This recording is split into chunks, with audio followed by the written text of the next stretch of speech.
Hello students, welcome to Adda 24/7 School. I'm Rebecca and in this video session I'm going to take one short revision of a chapter which has been taken from the book Vistas. And the name of the chapter is Should Wizard Hit the Mummy? Right? So my dear student, this chapter is written by John Updike. तो आज basically हम पूरे chapter को one short revision में पढ़ने वाले हैं और जल्दी जल्दी मैं आपको सारे मेन पॉइंटर्स और सारे हेडर्स समझा दूंगी ताकि आप लोगों को एग्जाम टाइम पर एक ओवरव्यू लेने में प्रॉब्लम ना आए। सो वो स्टूडेंट जिन्होंने अभी तक पढ़ा है या नहीं पढ़ा है उन सभी को ये सेशन बहुत ही हेल्पफुल होने वाला है। सो मैं चाहूंगी कि आप पूरे सेशन को अच्छे से देखें, अच्छे से वॉच करें और उसके बाद मुझे कॉमेंट सेक्शन में बताएं भी क्या आप लोगों को वन क्विक रिविजन में अच्छे से चैप्टर समझ में आया, और फिर उसके बाद अगर आपको कोई डाउट आते हैं तो वो भी आप मुझसे कॉमेंट सेक्शन में पूछ सकते हो। So let us begin. First of all, if we start with the story, here we have begun with the writer. So as I told you, the name of the writer of the story is John Updike and the full name of this person is John Hoare Updike. इनका जन्म 18 मार्च 1932 में हुआ. जनवरी 27, 2009 में इनकी death हो चुकी थी. ये एक अमेरिकन नॉवेलिस्ट हैं, ये एक बहुत अच्छे पोएट हैं. साथ ही साथ ये बहुत सारी शॉर्ट स्टोरीज लिखते हैं जिनकी एक शॉर्ट स्टोरी हम लोग पढ़ रहे हैं. तो ये आर्ट क्रिटिक भी हैं और ये लिटरेरी क्रिटिक भी हैं. सो बेसिकली ये चीज़ों के ऊपर तंज भी कसते हैं. जैसे कि यहाँ पर आप जो स्टोरी पढ़ रहे हो ना, इन्होंने एक स्टोरी लिखी शुड विजार्ड हिट मॉमी. तो this was a critic on the real life story कि क्या विजार्ड को भी मॉमी को मारना चाहिए या नहीं, राइट? और अगर मैं आपको इनके बारे में कुछ और बताऊं तो 3 ऐसे राइटर्स हैं जिनको पुलित्जर प्राइज मिला है. उसमें से ये भी एक पर्सनालिटी है. इनको बहुत सारी इनकी फिक्शनल स्टोरीज के लिए प्राइज दिया जा चुका है, लेकिन ये पुलित्जर प्राइज लेने वाले पहले पर्सन थे उन 3 राइटर्स में से. अपार्ट फ्रॉम दिस इन्होंने बहुत सारी नॉवेल्स लिखी हैं. नियर अबाउट 20 नॉवेल्स ये लिख चुके हैं. और फिर इनके बारे में बताया जाता है दर्जन ऑफ शॉर्ट स्टोरीज कलेक्शन भी इन्होंने दिए हैं, as well as poetry, art and literary criticism and children's book during his career. तो इन्होंने अपने करियर में काफ़ी सारी कविताएं भी लिखी, बहुत सारी बुक्स लिखी, बहुत सारी नॉवेल्स लिखी. सो बेसिकली अगर आप देखोगे तो इनका राइटअप्स में बहुत ज़्यादा वर्क है. मतलब ये लिखते जाते हैं, लिखते जाते हैं, लिखते जाते हैं, and there is no end of his writings. Now my dear students, आप लोग स्टोरी को स्टार्ट करेंगे और स्टोरी के बारे में पढ़ेंगे. There are certain characters which are very very important. सबसे पहला कैरेक्टर आप देखोगे जैक को. Jack is the protagonist of the story. He is the main character of the story.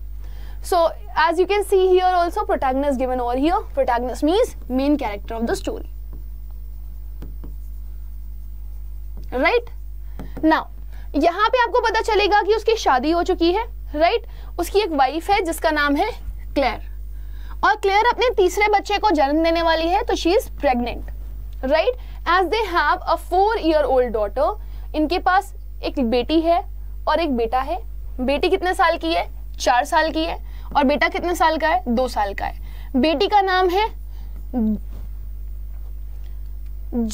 John और बेटे का नाम है बॉबी. शॉर्ट में इसको जो बुलाते हैं इनकी बेटी को, राइट? तो बेसिकली आपने क्या याद किया अभी? जैक नाम का main character of the story, उसकी एक वाइफ है जिसका नाम है क्लेयर. क्लेयर अपने तीसरे बेबी को जन्म देने वाली है और उसके अलावा भी 2 बच्चे हैं, एक बेटा और एक बेटी. बेटी 4 साल की है, बेटा 2 साल का है. बेटी का नाम जॉन है. जॉन शॉर्ट फॉर्म में उसे जो बुलाया जाता है और बेटे को बॉबी. अब जो के बारे में बहुत अच्छी चीज बताई जा रही है. जो कि जैक की बेटी है 4 साल की, वो अब बड़ी हो रही है, धीरे धीरे ग्रो कर रही है. जैसे जैसे उसकी एज बढ़ रही है वैसे वैसे उसका दिमाग भी बढ़ रहा है. तो as she is growing she has begun to contradict things. और जैसे जैसे वो बड़ी हो रही है वो बहुत सारे क्वेश्चन हार करना शुरू कर चुकी है. वो हर बात पे कॉन्ट्राडिक्ट करती है, वो हर बात पे बुक करती है, वो किसी भी चीज को सुनती नहीं है. ना she is also the main character of the story, क्योंकि आपको एक और चीज पता चलेगी कि जो और जैक ये 2 लोग हैं जिनके इर्द गिर्द स्टोरी पूरी मंडरा रही है और इनके इर्द गिर्द ही पूरी स्टोरी खत्म होगी. Now if we go ahead or if we move ahead we'll look forward the another main character of the story. जो जैक की मेन कैरेक्टर है, जैक जो स्टोरी सुनाता है उसका जो मेन कैरेक्टर है वो है Roger Skunk. Roger Skunk is the protagonist of the skunks story or the story of the Jack. Jack narrates to Joe. He bullied for his foul smell उसको लोग बहुत ज़्यादा परेशान करते हैं, टीज करते हैं, उसे बहुत परेशान किया जाता है, लोग उसका मजाक उड़ाते हैं। और मजाक क्यों उड़ाते हैं? क्योंकि उसके अंदर से बहुत गंदी सी स्मेल आती है। सो बेसिकली ये प्रोटैगनिस्ट ऑफ द स्टोरी किसका है? जैक की स्टोरी का। और आपको ये भी पता चलेगा कि सब लोग इसको परेशान क्यों करते हैं, क्योंकि इसके अंदर से बहुत गंदी बदबू आती है। He wants nothing more than to play with the other animals. अब इसकी एक छोटी सी इच्छा है कि जिसके साथ जितने भी दोस्त हैं, जितने भी फ्रेंड्स हैं, उनके साथ ये खेल सके, मस्ती कर सके। But the main problem is that कि कोई भी इसके साथ खेलना नहीं चाहता, क्योंकि इसके अंदर से बहुत गंदी सी बदबू आती है। राइट ना, अब हम स्टोरी की शुरुआत करेंगे। स्टोरी की शुरुआत कहाँ से हुई? The story advents, advents means started with the daily routine that Jack with his daughter Jo. अब कहानी की शुरुआत होती है रोज वाले डेज की तरह। जैक क्या करता है? रोज अपनी बेटी के साथ आपको दिखेगा। His daughter was 2 years old when this was started and today she was 4 years old. अब ये जो डेली रूटीन है इसके बारे में बताया जा रहा है। ये डेली रूटीन कब से शुरू हुआ था? जब जैक की डॉटर, जिसका नाम क्या है? जिसका नाम है जो, वो 2 साल की थी। So this was the tradition which was started. और अब जो कितने साल की है? अब जो 4 साल की है और अभी तक ये ट्रेडिशन चल रहा है। मतलब वो सेम चीजें फॉलो करी जा रही हैं। The tradition was that Jock would tell Joe a story made up of his own daily in the evening before going to the bed and on every Saturday afternoon during her nap time. तो इनका ये जो रिवाज था वो क्या था कि जैक क्या करेगा? वो जो को एक कहानी सुनाएगा और वो कहानी उसकी डेली की कहानी होती थी। मतलब रोज रात में सोते टाइम जो अपने पापा से एक कहानी सुनती है। और वहीं अगर आप सैटरडे वाले डेज को देखोगे, क्योंकि सैटरडे को जैक अपने घर पर होता है, तो वो आफ्टरनून में सोने के लिए बोलता है अपनी बेटी को। और आफ्टरनून में कितनी देर की आप स्लीप लेते हो? 1 घंटे, 1.5 घंटे। तो वो जो शॉर्ट स्लीप होती है ना, उसमें भी वो उसको अक्सर कहानियां सुनाया करता है। सो जैक का एक काम है, दैट इज अपनी बेटी को सुलाना, और उसको सुलाने के लिए उसको कहानियां सुनानी पड़ती हैं। Now the issue was that it had been so long that he had been telling her story that he did not have any good ideas. अब प्रॉब्लम क्या आ रही थी? The big issue was कि सुनाते सुनाते अब 2 साल हो चुके थे। यानी कि अगर आप 2 × 365 करोगे ना, तो कितना हो जाएगा? लगभग 730 के अराउंड कहानियां सुना चुका था जैक जो को। और प्रॉब्लम ये थी कि क्योंकि वो ये कहानियां किसी किताब से नहीं सुनाता था, अपने दिमाग की उपज से सुनाता था, खुद क्रिएट करता था, तो अब उसके पास शॉर्ट ऑफ आइडियाज हो गया था। मतलब he has a scarcity of ideas, lack of ideas.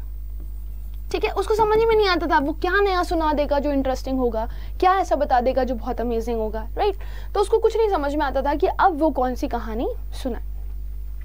और तो और जो थी didn't sleep now anymore, so every day when he would tell her a story, the basic plot of the story used to be same. There he told Roger an animal who used to change every day. तो अब क्योंकि जो भी बहुत शैतान हो गई थी, जैसे जैसे वो बड़ी हो रही थी, अब वो सोती भी नहीं थी बहुत ज्यादा, तो जैक क्या करता था? जैक का एक काम था कि वो उसको कहानियां सुनाएगा, लेकिन कहानी में कुछ चीजों को सेम रखेगा। जैसे उसकी स्टोरी में एक कैरेक्टर रहता था, main plot of the story Roger होता था, जिसमें एनिमल बदल जाता था। कैरेक्टर सेम रहेगा बट एनिमल बदलता रहेगा। और एनिमल कभी रॉजर स्कंक हो जाता, कभी फिश हो जाता, कभी स्क्विरल हो जाता, कभी चिपमंक हो जाता। सो 4 कैरेक्टर्स तो उसके मेजर थे। कौन कौन से? फिश, स्क्विरल, राइट, और चिपमंक। और अभी आज ये जिसकी कहानी सुना रहा है वो कौन है? वो है रॉजर स्कंक, जिसके अंदर से बहुत ज्यादा बदबू आती है। ठीक है, तो बेसिकली इस तरीके से उसकी स्टोरीज बदलती थी। अब देखो क्या होता है। Roger used to have a problem. अब यहाँ पे बताया जाता है कि उसकी कहानी में जो main character of the story होता था, उसके साथ हमेशा एक प्रॉब्लम होती थी। ओह, मैं फंस गया प्रॉब्लम में। And he approached the wise owl for help. अब उसको हेल्प चाहिए तो वो किसके पास जाएगा? बुद्धिमान उल्लू के पास, ताकि वो उल्लू उसको एडवाइस दे दे। उल्लू एडवाइस देगा। Got it? Who sent him to the wizard. और ये उल्लू उसको कहाँ भेज देता था? विजार्ड के पास। Now what is the meaning of the word wizard? Wizard means magician. ठीक है? The wizard solved Roger's problem but asked for more pennies than Roger had. तो विजार्ड क्या करता था, रॉजर की प्रॉब्लम को सॉल्व कर देता था, लेकिन उसके बदले में वो उससे पैसे मांगता था, और जो पैसे वो उससे मांगता था ना, वो जनरली ज़्यादा होते थे उन पैसों से जो कि रॉजर के पास है, राइट। सपोज मेरे पास अगर 4 रुपए हैं तो वो मेरे से 7 रुपए मांगेगा, तो बाकी के 3 पैसे मैं कहाँ से लाऊं? This is a task. और फिर उसके बाद अगर मैं 3 पेनी नहीं दे पाता, यानी कि रॉजर अगर 3 पेनी नहीं दे पाता, तो वो उसको सजेशन देता, उसको हेल्प करता, कहता ऐसी ऐसी जगह जाओ, वहाँ पर तुमको एक कुआं मिलेगा, उसके तुम 3 चक्कर लगाना, फिर तुमको वहाँ पे बचे हुए पैसे मिल जाएंगे। तो इन बचे हुए पैसों के लिए भी मदद कौन करता था? विजार्ड। तो विजार्ड जो भी कहता, रॉजर वो काम करता और फिर उसको वो पेनीज मिल जाती थी। और जब उसको पेनीज मिल जाती तो बहुत खुश हो जाता। क्यों? क्योंकि वो विजार्ड को दे देगा और विजार्ड फिर उसे परेशान नहीं करेगा। Then Roger would go to the place to get the pennies and came back happily. तो रॉजर अक्सर जाया करता था, वहां से पेनीज लाता था और फिर खुश हो जाया करता था। After playing happily with his friend, Roger would go back home before it got dark. इससे पहले कि अंधेरा हो, रॉजर क्या करता था? अपने दोस्तों के साथ खूब खेलता और फिर अंधेरा होने से पहले वो अपने घर की तरफ भागता और घर जाकर के वो अपने पापा का इंतजार करता। उसके पापा कहाँ से आ रहे हैं? बॉस्टन से। So this is important. Roger हमेशा अपने पापा का वेट करता था कि कब वो बॉस्टन से आएंगे और कब हम एंजॉय करेंगे। Jack would describe what all Roger and his family had for dinner and then and the story. तो जैक क्या करता था? जैक हमेशा डिस्क्राइब करता था कि किस तरीके से रॉजर और रॉजर की फैमिली ने अपना डिनर किया और फिर वो लोग स्टोरी को खत्म कर देते थे, राइट। तो इस तरीके से उसकी कहानी बिल्कुल एक एनिमल के इर्द गिर्द घूम रही है कि कैसे एनिमल के पास प्रॉब्लम आई और फिर कैसे उसको सोल्यूशन मिला, फिर कैसे वो खुश हो गया, कैसे उसके दोस्त उसके पास आ गए और फिर कैसे वो घर गया और उसने अच्छी लाइफ जी। सो अब यहाँ पर बताया जा रहा है कि जो कि जैक की डॉटर है वो बड़ी हो रही है, तो बहुत ही डिफिकल्ट हो रहा है कि उसको सुलाया जाए, और specially in afternoon for the naps. दोपहर में कुछ देर के लिए सोने के लिए अगर आप चाहो कि सो जाए सो वो क्वाइट इम्पॉसिबल है, क्योंकि जो ऐसा नहीं करती। Thus one day Jack decided to tell her a story about Roger skunk। इसलिए जैक क्या करता? जैक ने ये डिसाइड किया कि वो उसको एक कहानी सुनाएगा ताकि वो सो जाए। तो अभी एक आफ्टरनून है, सैटरडे की नैप लेनी है, लेकिन जो सो नहीं रही है, तो जैक सोच रहा है कि वो उसको एक कहानी सुनाएगा। In this story there was a little skunk that always smelled very bad। तो स्टोरी में कौन होता है? एक छोटा सा स्कंक होता है जिसके पास से बहुत बदबू आती है। अब उसकी कहानी शुरू हो गई। It is so bad that no animals play with him and he is always alone। और फिर वो उसको बताता है कि इतनी गंदी बदबू आती है कि वो एनिमल हमेशा अकेले रहता है और कोई भी उसके पास नहीं आता। Thus Roger skunk decided to go to the wise owl as usual। इसीलिए रॉजर स्कंक ने क्या डिसाइड किया कि वो किसके पास जाएगा? बुद्धिमान उल्लू के पास। The owl sends him to the wizard। अब आउल ने क्या किया? बूढ़े आउल ने किसके पास उसको भेज दिया? विजार्ड के पास, the magician। The wizard with a spell asked Roger skunk about his wish। अब विजार्ड ने क्या बोला? विजार्ड ने बोला रॉजर स्कंक से बताओ तुमको किस चीज की स्मेल चाहिए। तो मैं अपने मंत्र पढ़ूं, आब्राकडाब्रा होकस पू, right. Now he expresses, who is he?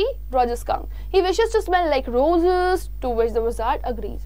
अब उसने कहा कि मेरे को रोजेस की तरह स्मेल चाहिए और इस बात पे विजार्ड अग्री हो गया, कहता है roses, okay I'll give you the smell of roses। After that, इसके बाद all the animals start playing with the skunk and he plays till it gets dark। और इसके बाद सारे के सारे रॉजर स्कंक के दोस्त उसके पास आने लगे और वो तब तक खेलता रहा जब तक अंधेरा नहीं हो गया। Finally Roger skunk goes home to his mommy जो thinks the story is over when Jack continues. अब यहाँ पर जनरली ऐसा होता था कि कहानी एंड हो जाती थी जब रॉजर स्कंक अपने घर चला जाता था। Roger skunk goes home to his mommy, यहाँ पर स्टोरी एंड हो जानी चाहिए थी, लेकिन जो को यही लग रहा था कि स्टोरी ओवर हो गई है, लेकिन ऐसा नहीं था, स्टोरी तो कंटिन्यू थी। After reaching home, the mummy notices an awful smell and asks Roger who did this। अब जब रॉजर स्कंक अपने घर जाता है तो उसके पास रोजेस की स्मेल आ रही होती है, लेकिन उसकी मम्मी को ये स्मेल अच्छी नहीं लग रही, तो इसी वजह से वो उसकी स्मेल को बोल रही है, ओह where this awful is coming, where the awful smell is coming from। तो वो उसे कहती है मुझे ये बताओ ये इतनी गंदी सी घटिया सी स्मेल कहाँ से आ रही है, ये तुम्हें किसने दी? Roger skunk tell her that he did not like the way he smelled. अब रॉजर कहता है कि मम्मा मेरे पास से जैसी गंदी सी स्मेल आती थी मुझे वो बिल्कुल पसंद नहीं थी, क्योंकि कोई भी दोस्त मेरे पास रुकना ही नहीं चाहता था. So he asked the wizard to help smell like roses. इसी वजह से मैंने विजार्ड से बोला कि मुझे रोजेस की स्मेल दे दो, तो उसने मुझे रोजेस की स्मेल दे दी. Thus infuriates, मतलब गुस्सा हो गया, मम्मी भड़क गई, एजिटेट हो गई, गुस्सा आ गया उनको, है ना. तो thus infuriates the mother and tells him to accept the way himself for what he is. तो उसकी मम्मी ने बोला कि ये गलत बात है रॉजर, तुम्हें वैसे ही स्मेल करना चाहिए जैसे कि तुम्हारे पास से स्मेल आती है, तो तुमको बहुत ज़्यादा सोचने की ज़रूरत नहीं है. Smell as if you want to. She goes to the wizard all angry and asks him to return the skunk smell after hitting him. तो मम्मी क्या करी, मम्मी विजार्ड के पास गई, उसके ऊपर खूब गुस्सा किया और बोला मेरे बेटे की स्मेल वापस कर दो. सो रॉजर स्कंक की स्मेल किसने वापस कर दी, wizard ने. So thus the wizard reverses the spell and Roger skunk is back to smelling like he did before. That means he got the awful smell of his. तो अब wizard क्योंकि डर जाता है मम्मी से और वो मम्मी की बात सुन लेता है और फिर वो अपने स्पेल को उल्टा पढ़ता है, और जब वो अपने स्पेल को उल्टा पढ़ता है तो वापस रॉजर स्कंक के पास गंदी सी स्मेल आ जाती है जैसे कि पहले आती थी. However, this new ending does not please Joe. अब जो जब ये कहानी सुन रही है तो उसे ये कहानी बिल्कुल भी अच्छी नहीं लग रही, क्योंकि रॉजर स्कंक फिर से गंदी सी स्मेल में महकने लगा. She asked Jack to change it to the wizard hitting the mommy. अब वो बार बार अपने पापा से जिद करिए, पापा अगली बार जब आप मुझे कहानी सुनाना तो उसका एंड इस तरीके से करना कि मम्मी ने जब विजार्ड को मारा ना तो विजार्ड को गुस्सा आया, विजार्ड ने भी मम्मी को मारा कि मैं तुम्हारे बेटे की स्मेल को चेंज नहीं करूंगा. Jack did not like protest and Joe kept insisting change the ending tomorrow when he comes with another story. Jack को एंडिंग बहुत अच्छी लग रही है और वो कह रहा है कि नहीं मैं स्टोरी को चेंज नहीं करूंगा, लेकिन जो कह रही है नहीं पापा स्टोरी को चेंज कर दो, अगली बार स्टोरी का एंड इस तरीके से होना चाहिए, सोच लो आप नहीं तो वो अपने पापा को सुन ही नहीं रही है. यहाँ पे ये बताया जा रहा है. She does not listen and follows Jack back down, but now Jack is infuriated. Infuriated का मतलब क्या है, गुस्सा हो गया, भड़क गया, and threatens to give her beating. अब जो अपने पापा को नहीं सुन रही है तो पापा को गुस्सा आ रहा है. अब जो उनके पीछे पीछे आती है जब वो नीचे जा रहे होते हैं तो इतनी गुस्से में है जैक कि वो डर देता है, कहता है जो क्या तुम चाहती हो पापा तुमको ऊपर आकर के मारे, तो फिर वो डर जाती है. तो आपको यहाँ पे दिखेगा शी गोज बैक डिसअपॉइंटेड. अब वो निराश है और फिर वो वापस धीरे धीरे चली जाती है. And Jack sits with his wife in a quandary. और जैक कहाँ बैठ जाता है, नीचे जा करके अपनी वाइफ के पास जहाँ पर वो पेंटिंग वगैरह कर रही है नीचे बेसमेंट में. So with this my dear student we have come to the end of the story. But जहाँ पर जो राइटर हैं आपके, उन्होंने आपसे एक ओपन एंडेड क्वेश्चन पूछा और उस ओपन एंडेड क्वेश्चन में उन्होंने आपसे क्या बोला कि आप मुझे बताओ आपकी क्या थॉट प्रोसेसिंग है कि जो माता पिता होते हैं वो हमेशा बच्चों के लिए सही डिसीजन लेते हैं क्या. जैक जो स्टोरी सुना रहा था रॉजर स्कंक की स्मेल जब रोजेस की तरह हो गई थी, जब उसके सारे दोस्त के पास आने लगे थे तो चीज़ें अच्छी नहीं थी क्या? Of course it was good. तो जैक को स्कंक को वैसे ही रहने देना चाहिए था, उसकी स्मेल को चेंज नहीं करवाना चाहिए था अकॉर्डिंग टू दी स्टोरी. सो जो भी बच्चों की तरह सोच रही है वो सोच रही है कि अगर रॉजर स्कंक के साथ कुछ अच्छा हुआ है तो अच्छा रहे. मम्मी पापा क्यों हमेशा बच्चों के साथ ऐसा करते हैं कि अपने डिसीजन थोपते हैं, और मम्मी पापा को ऐसा बिल्कुल भी नहीं करना चाहिए. So she doesn't like the story, और इसी वजह से जो हमारे राइटर हैं उन्होंने आपके ऊपर ये चीज़ छोड़ दी. क्या ऐसा होना चाहिए? क्या रॉजर स्कंक की जो स्मेल खराब हो गई है वापस से, तो अब विजार्ड को मम्मी को मानना चाहिए और ये बोलना चाहिए नहीं, कुछ चीज़ें बच्चों को उनके हिसाब से भी देनी चाहिए. तो आप मुझे कमेंट सेक्शन में आंसर करके बताना अगर आप होते तो आप किस चीज़ का फेवर लेते, मम्मी ने विजार्ड को मारा इसका फेवर लेते या विजार्ड मम्मी को मारे इसका फेवर लेते, राइट? सो स्टूडेंट मैं यहाँ पे सेशन को एंड कर रही हूँ, लेकिन अगर आप लोगों को सेशंस अच्छे लग रहे हैं so do not forget to like it and share it, and if you haven't subscribe our channel do not forget to subscribe it also. Thank you, bye bye and take care.